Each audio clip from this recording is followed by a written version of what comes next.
Olá, estamos começando o nosso programa Encontro Fraterno, hoje falando sobre relações interpessoais. Por que é tão difícil conviver com as pessoas? Para conversar conosco, Eduardo Zempulski, trabalhador espírita, estudioso, palestrante, nosso amigo colaborador aqui da FEEGO. Você acompanha ainda o Evangelho Responde com Calcite Sarroris, a dica de leitura e o Momento Cultural. O nosso programa Encontro Fraterno foi feito para você e ao Espiritismo na sua TV. Fique conosco.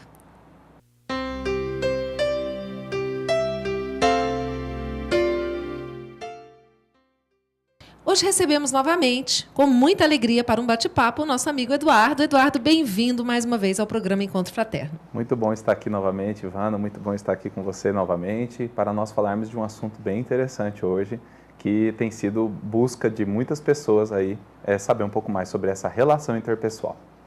Eduardo, quando nós pensamos em relação, essa convivência diária, dificilmente um de nós possa dizer que nunca teve nenhum tipo de problema. Seja no convívio doméstico, em casa, com os próprios familiares, seja no ambiente de trabalho, ou muitas vezes com vizinhos. Por que é tão difícil assim para nós essa convivência? A grande questão da relação humana, Ivana e queridos que estão aí nos ouvindo, ela tem tudo a ver com a comunicação com que nós nos relacionamos com as pessoas. É através da comunicação que nós entendemos os outros e também nos fazemos entender. A maior dificuldade que nós temos é realmente compreender como utilizar essa comunicação de forma adequada. Um dos pontos mais interessantes que nós devemos sempre nos lembrar é que comunicar-se é enviar uma mensagem. E enviar mensagens não necessariamente tem a obrigatoriedade de ser recebida conforme foi enviada. Então, a grande questão é como nós estamos enviando essa mensagem, como as pessoas estão nos vendo, como as pessoas estão nos percebendo. Será que o feedback, a resposta que eu estou tendo, está soando meio empurrado? A gente está ficando um pouco chateado com o que as pessoas estão dizendo para nós? Talvez aí esteja um sinal de que a nossa comunicação não está sendo tão eficiente de acordo com o que nós esperamos. E as pessoas estão tendo uma percepção de nós que nós acreditamos ser equivocada. Ou seja, quando eu digo algo, quando eu converso com alguém, eu emito uma opinião, eu corro o risco da pessoa compreender de uma forma diferente. Eu tive a intenção de dizer algo, mas foi compreendido de uma outra forma. Isso é o que mais ocorre. Com certeza as pessoas que estão nos ouvindo já passaram por isso diversas vezes, como eu já passei várias vezes e você também já passou. Todos nós temos uma habilidade de ouvirmos a nós mesmos, que é variável ao conhecimento íntimo de cada um, mas também uma habilidade ainda menor de ouvir ou sentir o que o outro está entendendo do que nós estamos falando.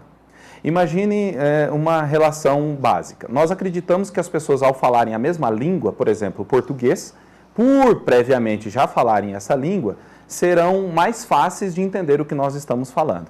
No entanto, se nós somos obrigados ou acabamos numa situação falando com uma pessoa que fala uma outra língua, um inglês, um alemão, ou italiano, seja o que for, e nós não falamos aquela língua, nós vamos ter que nos atentar a falar de uma forma mais de gestos, numa relação ou de gestos, ou então até de uma informação que você vai indicar na direção, um desenho, você vai ter que se virar. Veja que quando nós nos comunicamos com uma criança, nós nos abaixamos muitas vezes, nós mudamos a nossa forma de falar, mas pressupomos que um adulto que fala a mesma língua que nós vai nos entender simplesmente porque nós usamos as palavras da língua que a pessoa entende. No entanto, tem algo muito mais a fundo do que isso.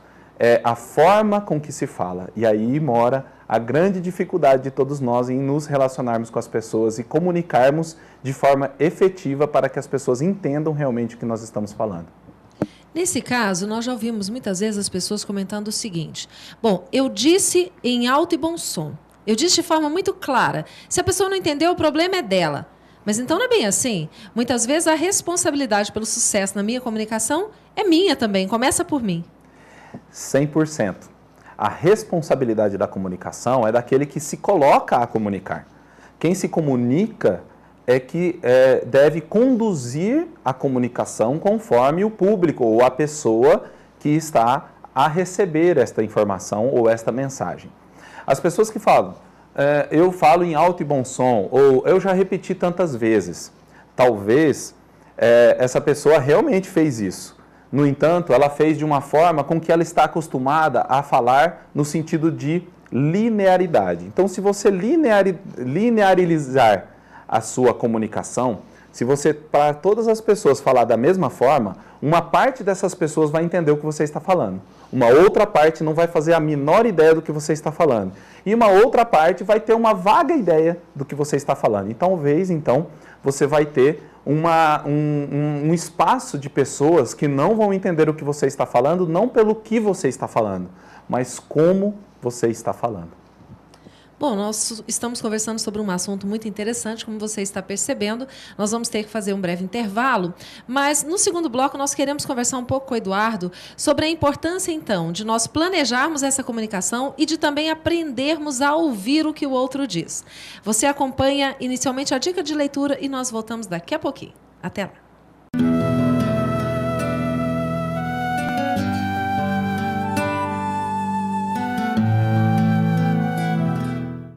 O livro de hoje é Nas Voragens do Pecado, um livro escrito através da mediunidade de Ivone Pereira e o espírito é Charles. É um livro que acontece, a narrativa, em 1572, na França, e nos apresenta um drama de grande significado para nós.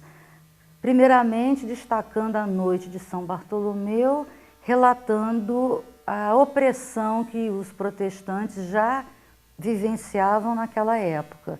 E toda uma trama de intrigas, de vinganças, de ódio e de amor, envolvendo um grupo familiar dos huguenotes, uma família serena, tranquila, que é toda dizimada pela igreja. Uma só sobrevivente, que é Ruth de La Chapelle, toma a iniciativa de vingar-se daquele príncipe de Narbonne, o que foi o comandante da matança. Então, é um livro muito interessante, que retrata muito bem os costumes da época, os lugares na França, que relata a história tão forte daquele reinado de Catarina de Médicis, uma rainha muito exigente, intransigente, e aqueles aos quais ela não gostava eram diretamente lançados nas masmorras do Louvre. Então, é um livro muito importante, muito bonito e que prende a nossa atenção do início ao fim da leitura. Vale a pena ler e é o primeiro volume de uma trilogia que vai relatando vivências, encarnações da médium Ivone Pereira.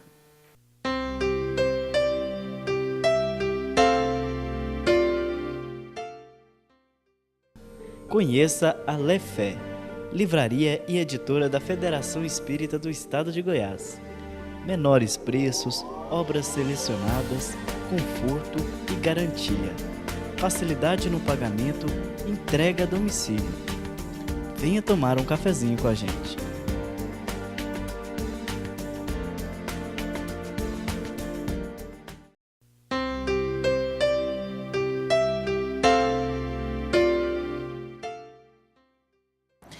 Estamos de volta hoje falando sobre relações interpessoais, essa arte maravilhosa de nos relacionarmos com as pessoas. Conversando conosco, Eduardo Zempuski, o nosso amigo colaborador da FEEGO. Eduardo, quando nós falamos aí sobre, então, o papel desse comunicador que emite essa mensagem e que precisa se preocupar com a forma de emissão dessa mensagem para que as outras pessoas compreendam, quais seriam os elementos que são fundamentais, que estejam presentes aí nesse processo de comunicação? O primeiro de tudo, Ivana, é que nós estamos sempre mais preocupados em falar do que ouvir. Sempre preocupados quando nós conversamos com outro em justificar alguma coisa ou em aguardar um tempinho, aquela respiração que o outro dá para já falarmos também. esquecemos em lembrar-nos de ouvirmos. Nós temos 2 elementos de audição e 1 elemento da fala. Isso já é um sinal da natureza que talvez nós possamos prestar mais atenção se as pessoas estão entendendo. Vamos supor que você emite uma frase ou você fala alguma coisa e a pessoa dá aquela reação visual de que não entendeu muito bem. Normalmente nós começamos então a ficar indignados. Como essa pessoa não entendeu se eu fui tão claro? Mas a clareza para mim é diferente da clareza para o outro. Então, o ouvir, na essência, é um dos principais pontos. O ouvir, na essência, significa ouvir além das palavras, ouvir a expressão visual, ouvir aquela percepção que vai além do ouvir auditivo. Isso é um primeiro ponto. O segundo, quando nós vamos emitir a nossa mensagem, vamos emitir a nossa opinião, lembrarmos-nos para quem nós estamos falando. Isso é muito importante. Se nós vamos falar para uma pessoa que tem a mesma percepção, por exemplo, um espírita, se você vai conversar sobre mediunidade com um estudioso espírita, você vai poder falar da literatura, você vai poder falar de coisas que você não precisa introduzir a pessoa naquela informação. No entanto, se você vai chegar já falando de um assunto mais profundo com uma pessoa que não é espírita ou que não conhece da literatura, você precisa, então, utilizar de embasamentos para chegar a construir a sua opinião. Então, já é algo que parece óbvio, mas que nós não usamos. Nós já fazemos isso em alguns momentos, mas em alguns outros momentos, ou na maioria deles, nós pressupomos que a pessoa está entendendo o que nós estamos falando e não nos preocupamos se ela verdadeiramente está entendendo. Isso é complicado, não é? Temos que falar, observar a reação do outro, aprendemos a ouvir o outro. Mas, Eduardo, muitas vezes nós não gostamos daquilo que nós ouvimos. Isso também interfere nesse processo de comunicação? Totalmente. Um dos pontos, quando nós trabalhamos a comunicação como um completo, em enviar a mensagem, nós temos alguns elementos muito interessantes. E um deles, que eu mais acredito ser aquele que auxilia a pessoa a realmente ter uma relação interpessoal através da comunicação de forma eficiente, é o equilíbrio emocional. Então, quando nós nos sentimos envolvidos emocionalmente em uma observação, num feedback, e não gostamos do que ouvimos, mexe aqui dentro, e isso faz com que nós mudemos o tom de voz, por exemplo, com que nós coloquemos palavras que nós talvez não falaríamos se nós estivéssemos tranquilos. Então, de todos esses elementos que nós podemos falar, tom de voz, na emissão da mensagem, tom de voz, tempo da conversa, variação, modulação da voz, tudo isso que envolve diretamente, tem um item que é o equilíbrio emocional. E esse equilíbrio emocional, quando nós nos envolvemos com o feedback, com a informação que nós ouvimos, e nós não gostamos, isso pode mudar toda a comunicação dali em diante, porque vai mexer com muitas informações internas, sentimentos e pensamentos, que vai gerar uma postura diferente daquele momento em diante. E é justamente esse desagrado que gera o melindre?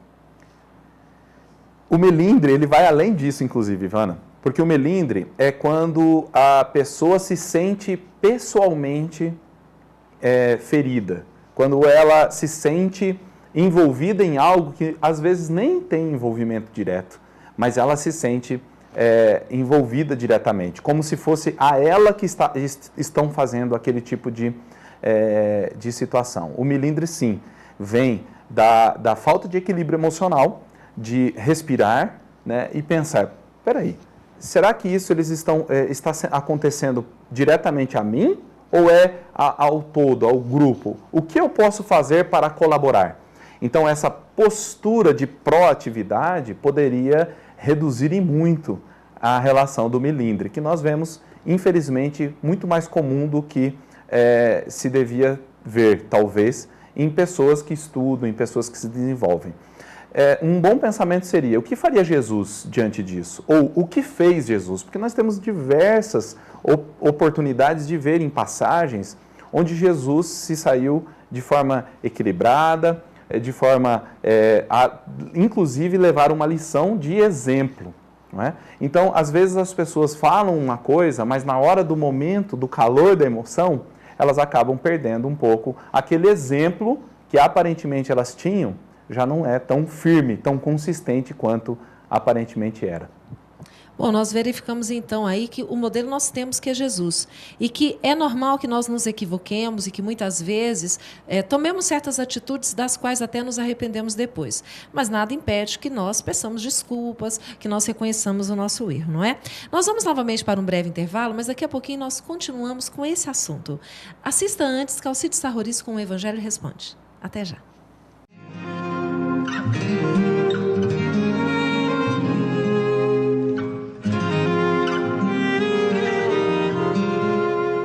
Olá,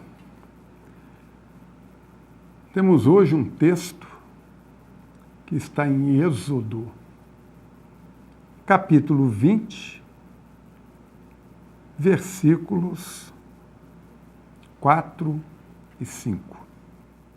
Deus diz: puno a iniquidade dos pais sobre os filhos na 3ª e 4ª geração, mas ajo também com amor até a 1000ª geração, para aqueles que me amam. É um texto que parece que Deus exige que nós o amemos, caso contrário, ele iria nos punir ao nosso neto, punir ao nosso bisneto, 3ª e 4ª geração. Mas que premiaria até a 1000ª geração àqueles que o amam. A ideia do Antigo Testamento de um Deus partidário, que veio apenas para um povo,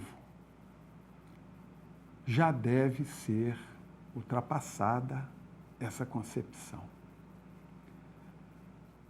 Deus é amor para com todos os seus filhos. Então, como a gente explica para o estudioso dos textos bíblicos a respeito dessa passagem?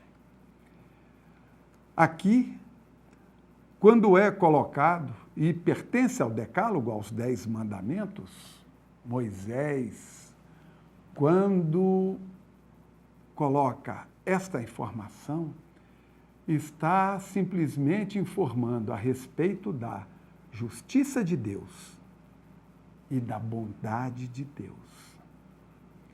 Não Deus pessoalmente, mas a sua justiça. E aí a gente observa que até na justiça há a bondade. Porque eu puno a iniquidade até a partir na 3ª geração e na 4ª. Ou seja, a pessoa que comete um delito, dificilmente ela tem oportunidade de nascer na próxima geração dela, renascer, reencarnar. O tempo que ela leva no plano espiritual demora mais ou menos 2 gerações, contando com a geração dela. Ou seja, a gente só reencarna ou na 3ª geração, 2 gerações após a nossa, ou 3 gerações após a nossa, na 4ª geração. Aí está a informação da questão da justiça de Deus. Não que Deus venha a punir o erro dos pais nos netos, nos bisnetos, porque seria horroroso isso. Um erra e o outro é que paga. Isso é uma antiga concepção, na época ainda de Moisés, em que se achava que o filho errava, o pai errava, o filho pagava. O texto no Decálogo, dentro do seu escrito, dentro da sua maneira de escrever, dentro da instrução que era dada naquele tempo, 1200 anos antes de Cristo, vem apontar simplesmente que cada um é responsável, sim, pelo erro que comete.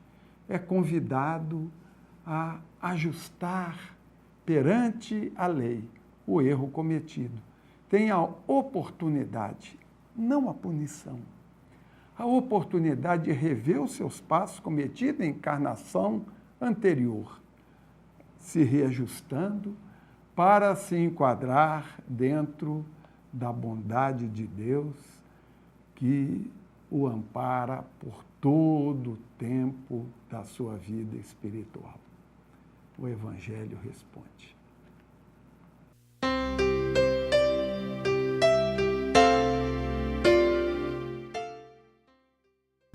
Conheça a Lefé, livraria e editora da Federação Espírita do Estado de Goiás.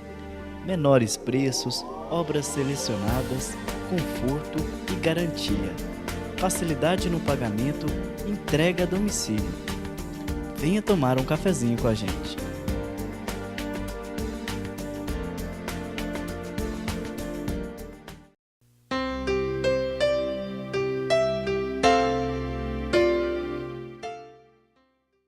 Estamos de volta falando hoje sobre relações interpessoais com Eduardo Zempuski. Eduardo, essa questão quando nós falamos da nossa comunicação.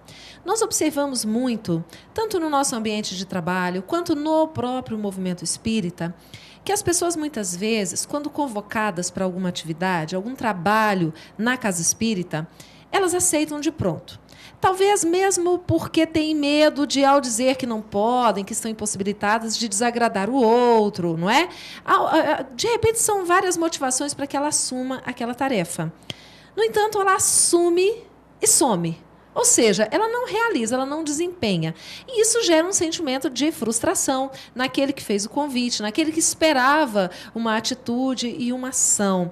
Qual que é o cuidado que nós devemos ter ao nos posicionarmos diante das situações? Porque Jesus nos disse, né, que seja no seu falar sim, sim, não, não. Por que às vezes é tão difícil para algumas pessoas dizerem não? Ivana, eu vejo nesse caso dois pontos de vista. O primeiro de quem convida e o segundo de quem aceita. O convidar, muitas vezes, também é feito de forma precipitada. O convidar também é feito de forma a não se ouvir na essência o que a pessoa está dizendo. Às vezes ela diz assim, sim, só que nós não ouvimos o sim que ela está dizendo por trás daquilo. Ela diz assim, sim com ressalvas, ou sim talvez daqui a um tempo, porque agora eu não tenho tempo. E nós já ouvimos um sim e vemos aquilo sim como, nossa, resolvemos o nosso problema. Então, quem pergunta também não está, talvez, prestando atenção naquilo que nós já falamos no bloco anterior. O ouvir na essência, o ouvir aquele sim e perguntar um pouco mais. Você poderá começar quando? Como será isso? Que tempo você vai? Então, investigar um pouco mais, ajudar a pessoa também a, talvez através daquelas perguntas, daquela conversa fraterna, a pessoa falar, olha, talvez agora é melhor eu não começar. Porque você começa a mostrar. Agora, um sim simplesmente talvez não seja a resposta para se ter como um sim. Talvez um sim, quem sabe daqui a um tempo. Sim, quem sabe. Ou sim, eu quero, mas eu preciso me organizar. Mas a pessoa às vezes não tem coragem, ou está com aquela vontade de trabalhar e ainda não tem o seu dia a dia organizado e não sabe como dizer isso para aquele que convida. Porque às vezes o convite é feito de tal maneira inquisitória quase, que a pessoa fica contra a parede e diz, sim, eu vou. Mas na verdade ela não está dizendo sim, eu vou. Ela está dizendo, eu quero ajudar, mas não agora. Talvez ela esteja dizendo sim, mas agora não. Então, primeiro ponto de vista como se pergunta, como se convida, como se tem essa percepção de que a pessoa realmente está dizendo sim. E o outro lado da pessoa que diz sim, simplesmente porque ela está sendo colocada numa situação difícil ou porque ela tem um sentimento, uma vontade de ajudar, uma vontade de fazer, mas ela ainda não tem uma estrutura, uma organização do dia a dia para se comprometer na verdade. Agora, o que você colocou que Jesus nos traz, sim, sim, não, não, é fundamental. Nós devemos sempre nos lembrar que quando nós nos comprometemos com algo, isso gera um movimento no universo. Isso gera um movimento que é muito maior do que nós possamos imaginar e que nós podemos ver. Quando nós nos comprometemos de verdade com o trabalho, com uma atividade, sendo ela o trabalho descrito no Livro dos Espíritos, que é toda atividade útil, essa atividade útil, quando é comprometida verdadeiramente em ser realizada, ela traz benefícios diversos. No entanto, lembremos que quando assumimos, então, essa postura de dizer sim, e eu até gostei do trocadilho, né? Assume, mas some, é um trocadilho interessante. A pessoa ela está perdendo o crédito, ela está talvez deixando de dizer, olha, eu tenho vontade, mas agora não. Então, talvez a sinceridade nessa conversa fraterna, a abertura do coração e dizer para as pessoas, olha, não está no meu tempo, mas o meu tempo vai chegar, talvez seja a forma mais adequada de chegarmos nesse ponto. Mas ainda acredito, Ivana, verdadeiramente, que o problema maior não está só naquele que assume e some. Eu acredito verdadeiramente que se as pessoas envolvidas, os líderes, sejam eles espíritas, seja em casa, seja onde for, souberem aprofundar um pouco mais nessa hora do convite, nesse comprometimento verdadeiro do convite, o resultado será muito melhor. Então, talvez aí também tenha uma comunicação que está sendo falha, não é? Bom, já que nós estamos falando de comunicação e de convites, nós queremos aproveitar para fazer um convite para o Eduardo, e vocês todos são testemunhas. Vamos ouvir a resposta dele. Eduardo, nós queremos que você faça parte da nossa equipe do programa Encontro Fraterno. E esse sim, o que tem por trás dele? Diga!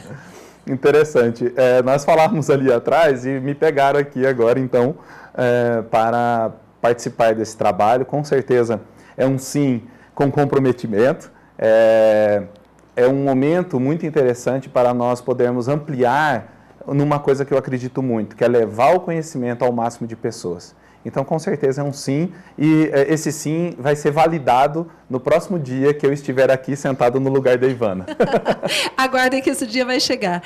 Nós queremos agradecer a você que tem nos acompanhado. Nós temos ainda o Momento Cultural e o nosso programa está chegando ao fim. Fiquem com Deus, até a próxima semana.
benedicta tu